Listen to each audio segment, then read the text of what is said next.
Good morning, everyone. I am Maha El-Biranı. I am a domestic homicide survivor. At least that's what the journal articles call me. This is my dear and sweet mama, Sonia. I would like to introduce you to Mama by quoting my older sister. Mama was beautiful inside and out. She was strong yet delicate, confident yet so humble, kind and so wise. She was a loving daughter, sister, mother, grandmother, teacher, and caregiver. Her skin was so soft and her hands were so elegantly beautiful. Her eyes were the color of emerald jewels, and they sparkled through all the pain they carried. Mama was a teacher. She taught French in Lebanon. She married my father when she was 21 in 1982. My father was abusive from the beginning of their marriage. In 1989, my parents immigrated to Canada to seek better work opportunities. Mama was 28 with 3 young daughters and an abusive husband. We moved to London where we had some extended family on my father's side. My father was usually home. He said he couldn't handle the pressures of work. He would play cards with his friends. He would see his brothers sometimes. My father's behavior was extremely controlling and erratic. My sister and I weren't allowed to join any extracurricular activities at school. He would sometimes cause scenes in front of his siblings or other members of the community, and then we would be held accountable. My aunt would come to ask me, why did your father do that? I have a ton of memories here. We used to roll down those hills all the time. And here's where we'd have Canada Day, like fireworks. And actually, like sometimes when my dad would be having a bad day, we'd just come to the park, just spend time at the park just to get out of the house. It's hard, like he was just bigger than us, like physically, and he was scary. My father was soon diagnosed with clinical depression with some paranoia. He attempted suicide around this time, and Mama had to quit her job working at the counter of a donut shop to take care of him. We started to isolate ourselves. The community also started to leave us out of things. Our uncles would rent a hall and have a gathering to celebrate Eid, or to go for the day to Niagara Falls or Canada's Wonderland and not invite us. If our relatives from out west or from Lebanon came to visit, they would not inform us. All of our relatives here in London who are on my dad's side, they knew everything. And they didn't help. Every time he hit her and we called them and they didn't show up, ignoring us, it was easy for them to block us out and like brush it under the rug and live their happy lives and forget we existed. And I feel like they even do it now, like pretend that we never existed. We operated as an independent unit, isolated from society and our community and extended family. Mama started working again, and we became closer as mother and daughters. We altered our life and behavior to minimize any of his episodes. We can do this was always our attitude. It totally relates to our issue that we never asked for help. It was always like, oh, we'll just do it ourselves. I just wasn't used, like, it was never a thing where we call other people for help. You got used to not having any help. Yeah.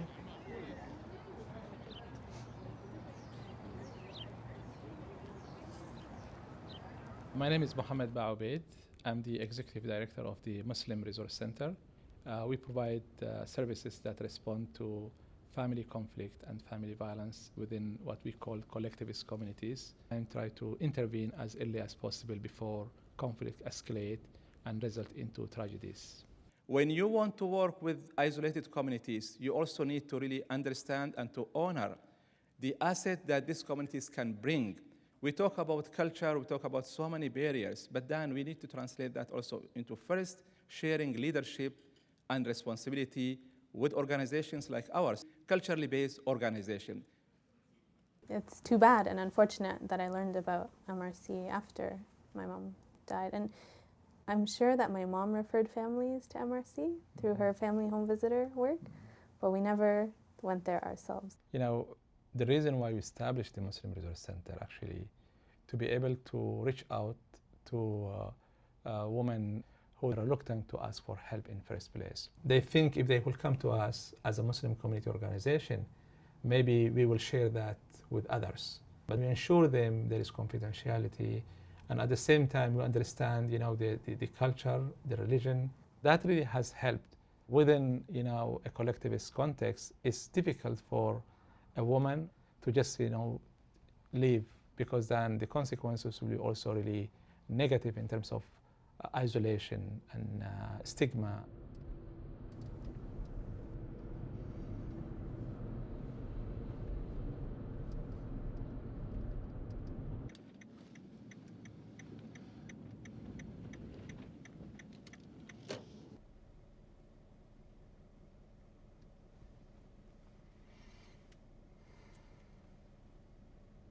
You let me know when you're ready. I'm ready.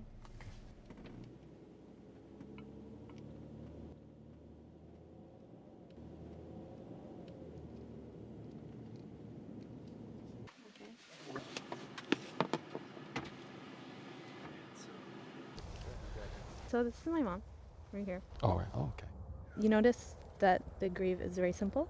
So written on her stone is just her name, Sonia El-Birani. We believe the only thing you take to God is your good deeds. So we don't need to decorate the graves. There's no reason to. I can do good deeds. I can give charity on her behalf. Those are the things I can do for her. I can pray for her to be at peace. Even though she's gone and her deeds are over, she had children who can carry on for her. Alhamdulillahi Rabbil Alameen, Ar-Rahman Ar-Rahim, Maliki Yawmiddin, Dallin, Ameen. Alhamdulillahi Rabbil Alameen, wa sallallahu ala Sayyidina Muhammadin Nabi al-Ummi wa ala alihi wa sahbihi wa sallam.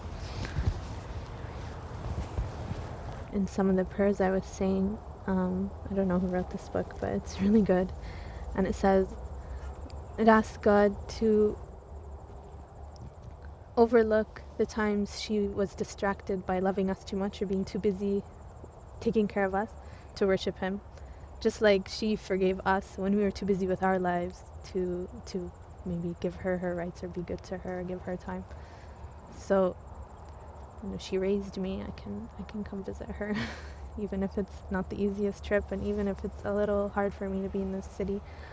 I still hope I can always come visit her. And it makes me sad. She's here all by herself. I don't think anyone comes. And that's how it was when we were here. We were alone.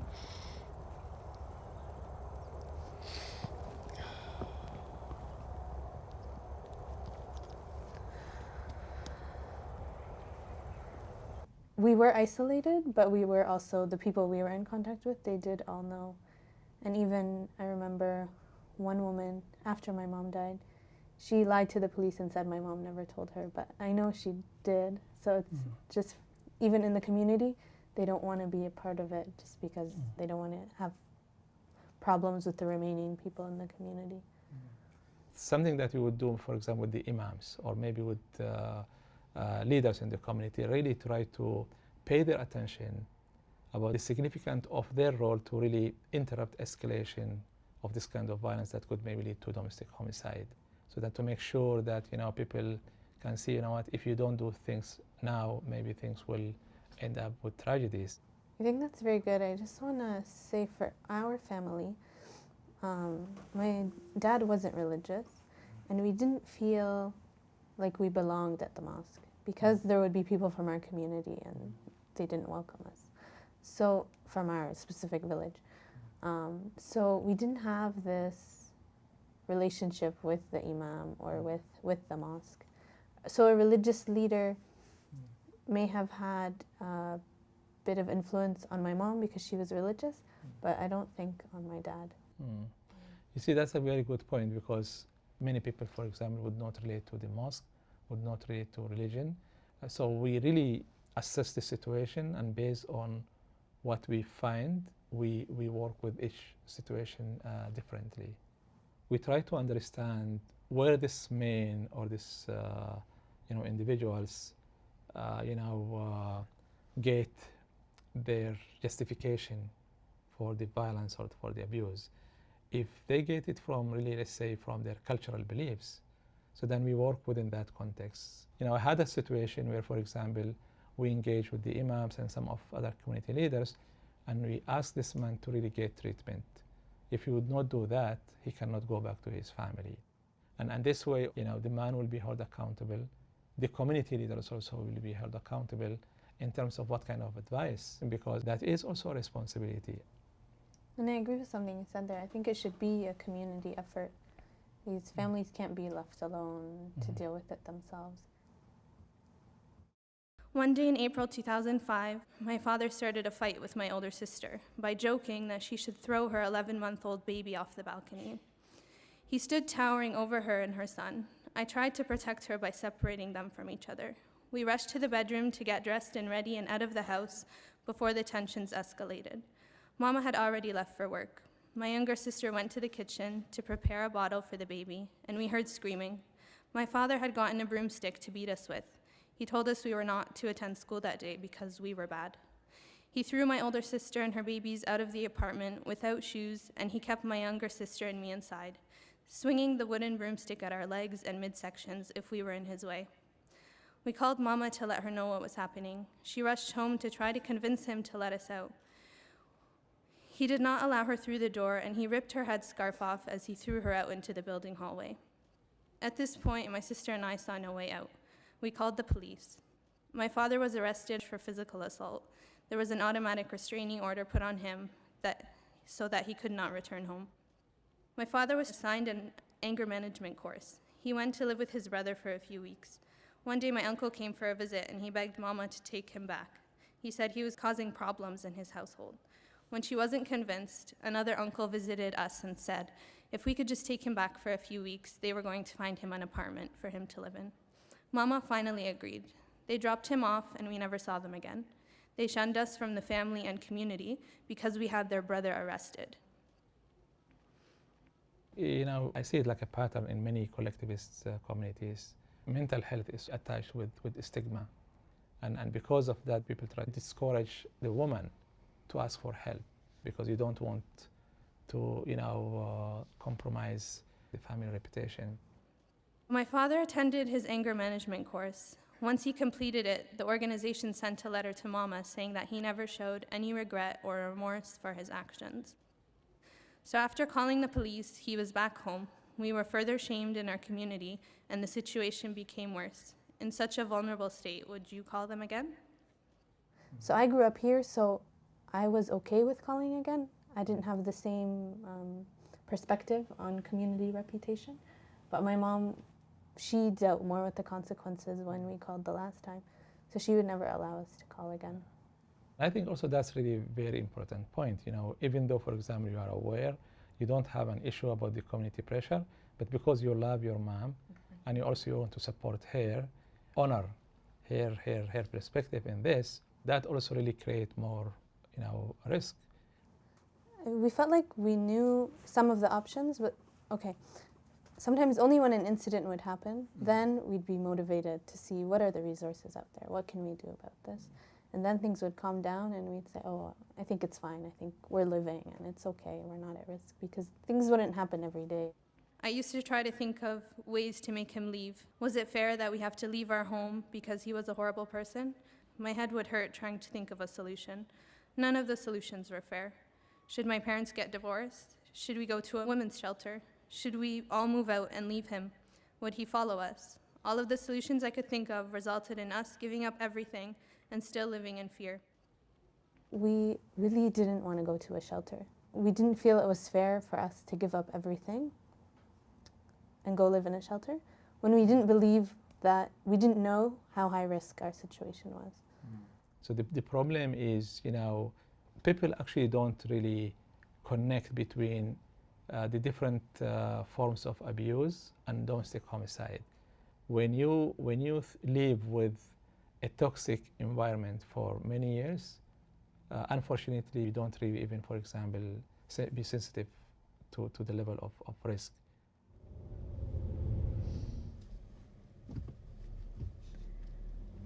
So it's right up here on the left, I think. Yeah. And so when was the last time you were here? So normally, I avoid the street. I don't come by here at all. If it was just memories of the abuse before she died, I might come by because there are good memories here too. But, the murder, It's like too high of a mountain to like climb over to get to that stuff. I don't come here when I'm alone.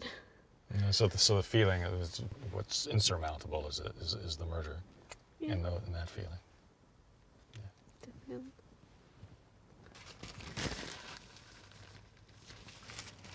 I was going to bring tissue. and Yeah, I forgot. was gonna tell you to. I know.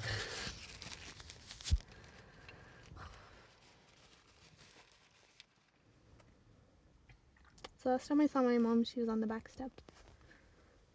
On the back step. Yeah. Because we'd cleaned out the basement that weekend, so I was taking some things to Goodwill on my way to my friend's. And she didn't want to put them in the car. She said he didn't like when we donated stuff. I don't know, he was weird. And so she was like, no, let's do it another time. Let's wait till he's not here. And I was like, no, let's just do it like they're in the way. And I didn't like her to always change her behavior because of him. So I was just like, no, let's just do it. So she helped me carry them to the car, and I just, like, remember her standing there and what she was wearing and everything.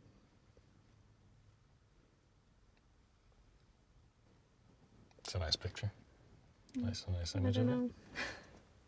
I mean, it's a good. Because then, like, you get some thoughts like, well, what if he was mad because we weren't there? So it's like, oh, what if he was mad because he saw the things we were donating? And what if that's what they fought about? And what if, I wasn't there, so it's just like, oh, what if she was mad at me because I made her do that and she didn't want to? And what if she was mad at me when she died?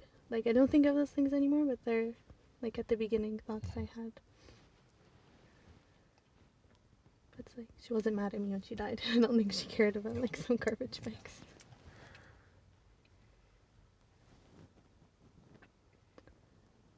So, on the night that happened, and you were out here making a phone call, or I think it was me. It's hard to remember. Like, I remember, I have the memory of my sight, but not of my hearing. right? So, like, I remember I was running on the street here, and I think I was screaming. You were running up and down. Yeah, And did any of the neighbors come out? Or? I have no idea. I assume. Like, I didn't see. But nobody came to you. No, I was just waiting for the police. No neighbors. No one came to you and said, "Are you okay?" Or No one came out. So we attended this conference the past 2 days on domestic homicide prevention. And it's like, what is the barrier? So if your friend is, like, to understand, without them saying, I need help, Yeah. why don't we offer it in terms of society, Yeah. you know? Yeah. Like, what is the barrier? Yeah. Like, for me personally, Yeah. you were the first person in my life who was very open and honest about their family struggles, and had somebody in their, somebody in your life that was so abusive in that way. Maybe I didn't think it was my place, or I didn't realize the gravity of the situation. But obviously, I don't think there's, looking back, I would have definitely offered you help. Sometimes I get frustrated when all the responsibility is put on the woman to come forward, because fear can be debilitating. It can actually stop your legs from moving. So I think if we show women a situation that they can believe in, where there is a way out, then they will come forward. As we said, we don't blame the victim, but what we really need to do to really look at the whole picture and try to work with everyone. In situation like this, there must be somehow that this man should be pushed towards systemic treatment. So we try to engage with the men as early as possible. Engaging with them in the early stage, you actually reduce risk. He never wanted help. It felt hopeless. He was unemployed for so many years. And he was estranged from his brothers. So he didn't have anything in his life. Like, I always felt like he had nothing in his life to actually live for. So I think he took that out on us all the time. And I think he would even punish himself sometimes, like eat really bad food or just always be home. And in the last year, before my mom died, I worked on like getting our relationship to be better. And so I tried to find things maybe we could have in common, and I talked to him about them. But then as soon as an incident happened, I went back to hating him. I don't want to talk to someone that beat up my mom. Honestly, it's not your responsibility, and it's really too much also for a child to witness this kind of violence. I know my dad definitely experienced some trauma in the war. He was in a communist party, and I know that he had seen some violent acts. So he had like past violent incidents in his life. Also, his mother was killed by Israeli soldiers. Oh, okay. Basically, the trauma piece is a real factor in terms of the pre-migration trauma. No matter how long you have been here, maybe 20 years, 30 years, but that's something that if you don't really treat the trauma that you are impacted by, it will really impact your life. And that's really what's happening with many people who are coming from conflict zones. And they don't realize that. I'm not really here to justify the violence, but that's the one factor that could maybe impact the mental health of these individuals. Like, my dad, it's hard for me to say, like, now I just think he's evil, and so I don't see any goodness in him. But maybe if it was early on enough, it's possible. One time, my father tried to break Mama's neck. My sister and I pulled him off of her. We called our uncles for help, as they had expressed that they wished we would have done instead of calling the police in 2005. And they sent their sister to our home to tell us that they did not want to get involved. As my aunt left, my sister told her if they did not help us, someone would leave our house in a body bag, and it would probably be Mama. It's your life, you live it every day, so you manage and you get through it, and then, yeah, until another incident happens. So that was always the cycle, and I think that's common. Like when an incident happens, we have to do something about this, and then we can't find what we should do about it. A month passes, it's gone. Oh, we've been living like this for 20 years. We can continue, it's fine. The other thing I'm thinking about, also something from the conference, like interrupting the bubble that the family has put themselves in. Yeah. So it's like, yeah, we thought we were handling it, and we thought this was our life, and we can do it, and it's fine. So someone like popping that bubble and interrupting that, like, hey, this isn't normal.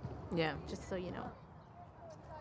I remember we joked about you guys running away and just leaving. And it was always a joke though. And I don't know if there was ever a point in time where it was serious.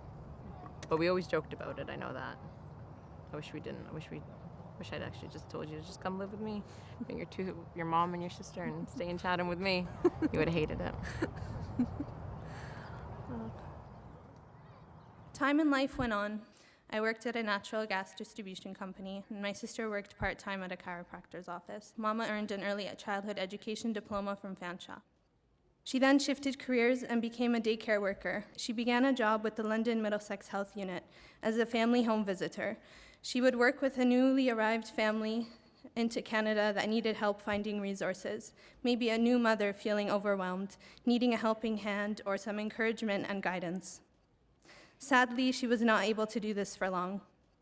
I know when we had talked, your mom said, this was kind of her test. How can she leave him?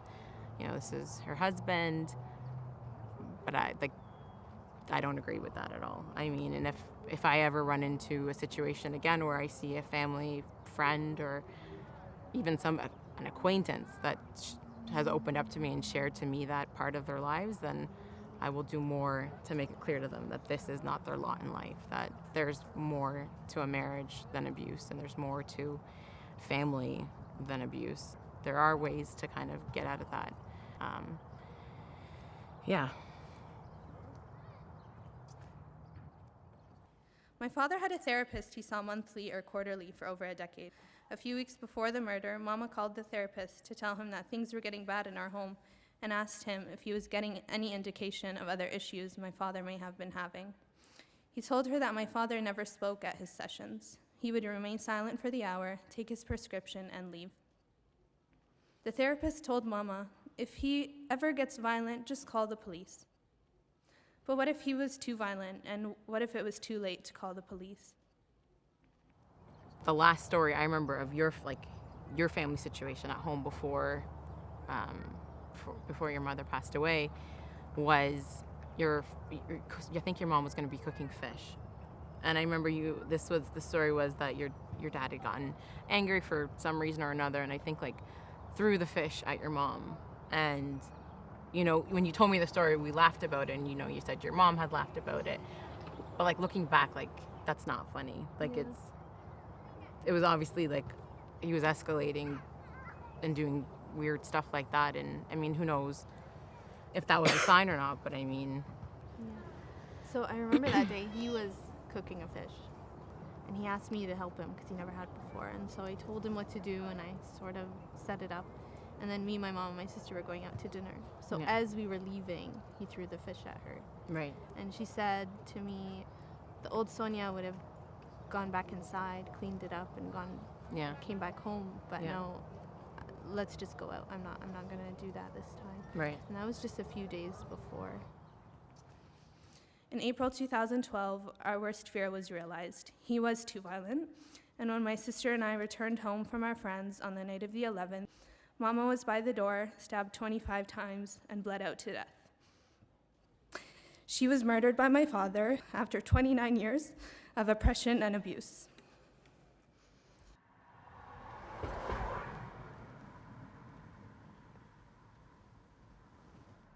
My mom died behind that door, and she was trying to get out.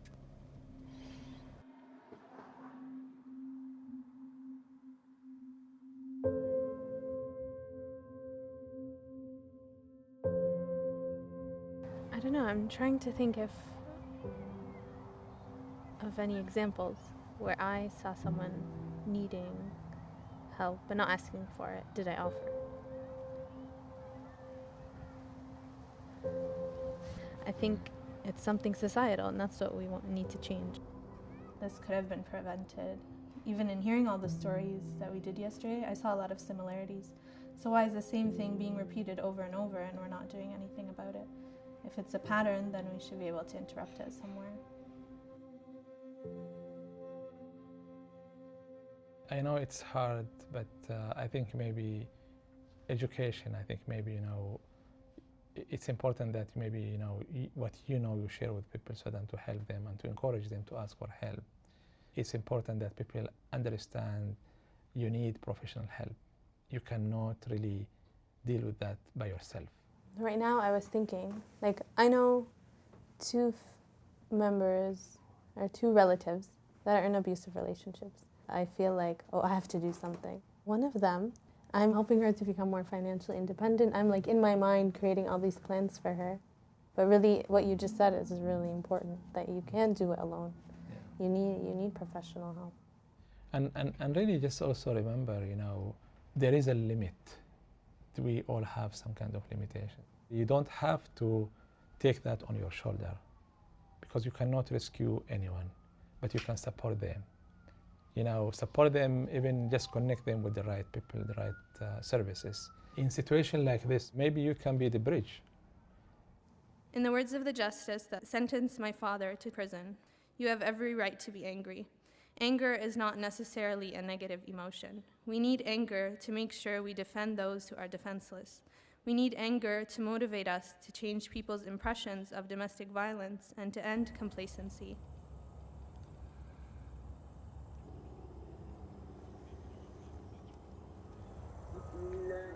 Why? We could have stopped this, I think. Certain services we did have, that did have access to our home, and they didn't do anything. And I even feel angry at myself, all the time. Why didn't I just rent an apartment and tell her, let's go? I knew she, I feel I said it yesterday, that we put a lot of onus and responsibility on the abused woman. But every day she's told she's worthless and can't do anything. And so my mom, to make any small decision, I had to really push her. So obviously she wasn't going to decide to leave on her own. Because sometimes I wish, like, why didn't I just go get a place and say, let's go. Why do you think you didn't do that? I don't know, I think Muhammad, he touched on it. It's a certain, like, obedience or to your parents, like respecting their wishes. But I don't know why I didn't do it. I think she would have moved. She always needed that push. But it still doesn't mean we can't do that for someone else. There are people that are still alive, and still being abused, and we can take action for those people and not be complacent and not minimize what's happening.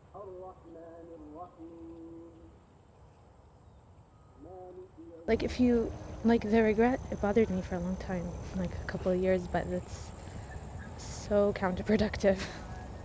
Like that'll really depress you. Because there isn't anything you could have done. It's in the past. You can only look to the future.